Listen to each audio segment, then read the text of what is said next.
تو بھائیو، جہاں تک 10 محرم الحرام کے موقع پر عاشورہ کے دن یا محرم کے اندر واقعہ کربلا کو یاد کر کے رونے کا سوال ہے، اب یہ میری گفتگو بہت کریٹیکل ہے، یہ پوری کنکلوڈنگ گفتگو ہے.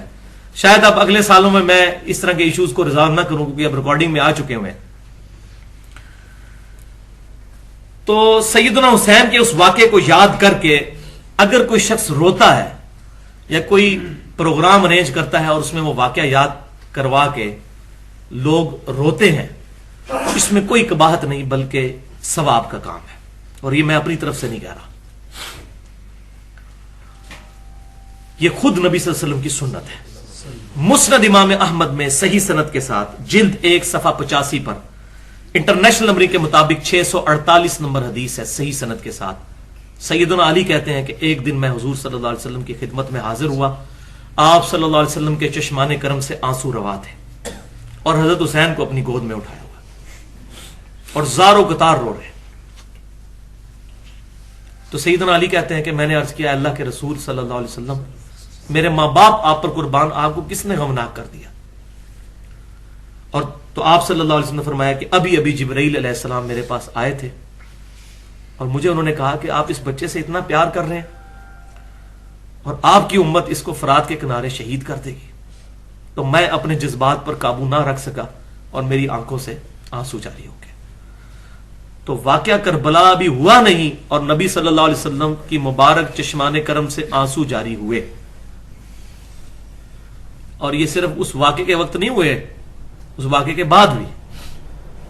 آپ حیران ہوں گے کہ واقعے کے بعد کیسے، وہ بھی حدیث مسند امام احمد میں. مسند امام احمد میں صحیح سند کے ساتھ 2165 نمبر حدیث جلد 1 صفحہ 242. ابن عباس رضی اللہ تعالیٰ عنہ کہتے ہیں، اور اس حدیث نے میرا یہ سارے کا سارا معاملہ سیدھا کر دیا تھا، اور میں نے یہ اپنی نیت کر لی کہ میں نے فکر حسین کو زندہ کرنا ہے انشاءاللہ تعالی اس حدیث کے بعد. ابن عباس کہتے ہیں کہ نبی صلی اللہ علیہ وسلم ایک دن دوپہر کے وقت خواب میں مجھے ملے، بال بکھرے ہوئے، جسم پہ گرد لگی ہوئی، پرانگدہ حالت آپ صلی اللہ علیہ وسلم، پریشان، اور ہاتھ میں خون کی ایک شیشی اٹھائی ہوئی. تو ابن عباس کہتے ہیں میں نے کہا یا رسول اللہ صلی اللہ علیہ وسلم، میرے ماں باپ آپ پر قربان ہیں، یہ آپ کی کیا حالت ہے؟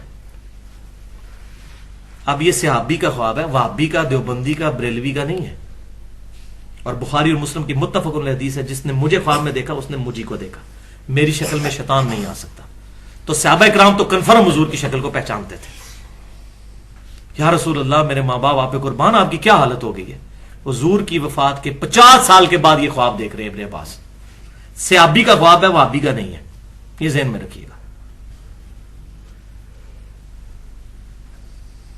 تو نبی صلی اللہ علیہ وسلم نے فرمایا کہ یہ حسین اور اس کے ساتھیوں کا خون ہے.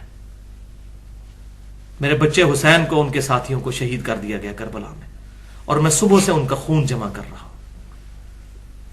وہ کہتے ہیں میں کانپ کے اٹھا، میں نے وہ دن اور تاریخ نوٹ کی، اور بعد میں ظاہر ہے کہ اس وقت نہ تو جیو تھا، نہ دنیا ٹی وی تھا، نہ انٹرنیٹ موبائل تھا. بہت عرصے بعد خبر پہنچی کہ اسی دن 61 ہجری میں 10 محرم الحرام کے دن اسی وقت سیدنا حسین کو شہید کیا گیا تھا. کہتے میں نے یاد رکھا وہ دن، اور وہی دن تھا. تو اس میں یہ بات آئی کہ آپ صلی اللہ علیہ وسلم نے فرمایا کہ میں صبح سے ان کا خون جمع کر رہا ہوں. اس کا یہ مطلب نہ کوئی لے کے آپ صلی اللہ علیہ وسلم واقعہ کربلا میں آئے ہوئے تھے، یہ تمثیل ہے.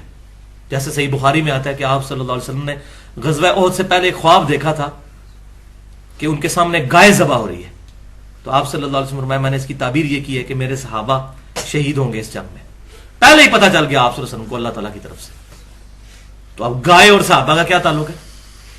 آپ کو کہ جی گائے تو وہ ہندوؤں کے نزدیک معتبر ہوتی ہے. تو یہ خواب کے معاملات بالکل ڈیفرنٹ ہوتے ہیں، یہ ایک تمثیل ہوتی ہے. اللہ تعالیٰ اس بات پر قادر عالم ارواح میں نبی صلی اللہ علیہ وسلم پر جو چاہے منکشف کر دے. جیسے کتنے ہمارے بریلوی، دیوبندی اور خصوصاً اہل حدیث بھائی تو یہ روایت بہت بیان کرتے ہیں کہ نبی صلی اللہ علیہ وسلم کئی محدثین کو خواب میں آئے ہیں اور فرمایا کہ تم میری کتاب کیوں نہیں پڑھتے صحیح بخاری. تو صحیح بخاری کیا حضور کے زمانے میں لکھی گئی تھی؟ آپ کی وفات کے 210 سال بعد لکھی گئی ہے. تو آپ صلی اللہ علیہ وسلم کو عالم ارواح میں اللہ تعالیٰ نے بتا دیا ہے کہ آپ کے ایک جانثار امتی نے اتنی بڑی خدمت کی ہے حدیث کی، اللہ چاہے تو مطلع کر سکتا ہے، لیکن یہ کہنا کہ نبی صلی اللہ علیہ وسلم اپنی قبر مبارک میں یا عالم ارواح میں ہر چیز کو ہر وقت دیکھ رہے ہیں، یہ عقیدہ جو ہے یہ غلط ہے، یہ ایگزیجریشن ہے دین میں۔ جو چاہے اللہ دکھا سکتا ہے، یہ ہمیں رپورٹ ہو گیا تو یہ دکھایا گیا۔ تو آپ صلی اللہ علیہ وسلم اتنے پریشان، تو میں بتا رہا ہوں واقعہ کربلا سے پہلے بھی آپ صلی اللہ علیہ وسلم کی حالت، واقعہ کربلا کے بعد بھی۔ لہٰذا اگر کوئی اس طرح کی کوئی مجلس کر لیتا ہے تو ہم اس کو کوئی بدعت نہیں کہتے، کوئی گناہ نہیں کہتے، انتظامی معاملہ ہے۔ اور ائمہ اہل بیت علیہم السلام رضی اللہ عنہم اجمعین رحمہم اللہ اجمعین سے سوائے اس طرح کی مجلس کرنے کے اور کوئی چیز ثابت نہیں ہے۔ محرم میں وہ پروگرام اس طرح کے کرتے تھے، کوئی ماتم نہیں ہوتا تھا، کوئی زنجیر زنی نہیں ہوتی تھی، کوئی کوئلوں پر ماتم نہیں ہوتا تھا، کوئی سینہ کو بھی نہیں ہوتی تھی، کوئی چہرے کو نہیں پیٹا جاتا تھا۔ یہ مجلس ہے، اور یہ میں چیلنج کرتا ہوں اس ویڈیو کی وساطت سے کہ اہل سنت اور اہل تشیع دونوں مجھے ایک اپنے اصول محدثین پر صحیح سند ائمہ اہل بیت علیہم السلام سے دکھا دیں کہ انہوں نے کبھی یہ والے کام کیے ہوں جو خرافات آج عام ہو چکی۔ یہ علیہم السلام سے پریشان نہیں ہو جانا، علیہم السلام کہنا جائز ہے۔ صحیح بخاری میں امام بخاری رحمۃ اللہ علیہ جب وہ حدیث لے کر آئے ہیں کہ سیدنا حسین کا سر اقدس عبید اللہ ابن زیاد کے سامنے لا کر کٹا ہوا سر رکھا گیا، اس میں امام بخاری نے حضرت حسین کے ساتھ لکھا ہے علیہ السلام، حضرت فاطمہ کے ساتھ علیہ السلام۔ یہ جائز، ہم نماز میں بھی کہتے ہیں السلام علینا وعلی عباد اللہ الصالحین، ہم پر بھی سلام ہو، سارے نیک بندوں پر سلام ہو، ایک دوسرے کو بھی السلام علیکم۔ اور یار مردوں کو کہتے ہو السلام علیکم یا اہل القبور علیہ السلام، یہ تو فرقہ واریت کی لعنت ہے کہ یہ ناجائز ہے، اور یہ اس طرح نہیں ہے۔ رضی اللہ تعالیٰ عنہ کسی کو بھی کہہ سکتے ہیں، اللہ اس سے راضی ہو، لیکن اللہ اس سے راضی ہوا صرف صحابہ ہو، کسی کو بھی دعا کر سکتے۔ امام مسلم کے شاگرد نے جب مسلم شریف شروع کیا تو انہوں نے کہا امام مسلم رضی اللہ تعالیٰ عنہ۔ امام شافعی رحمۃ اللہ علیہ نے کتاب الام میں امام ابو حنیفہ رحمۃ اللہ علیہ کو لکھا ہے ابو حنیفہ رضی اللہ تعالیٰ عنہ۔ جائز ہے، کوئی مسئلہ نہیں، یہ میں کلیئر پہلے بھی کافی دفعہ کر چکا ہوں، لیکن بعض کا کوئی ایک ٹکڑا پکڑ کے نا تو چڑھا دیتے نیٹ پہ، دیکھو علی کس قسم کی باتیں کر رہے ہیں، تو میں اس لیے ساتھ ساتھ کلیئر کر رہا ہوں یہ باتیں۔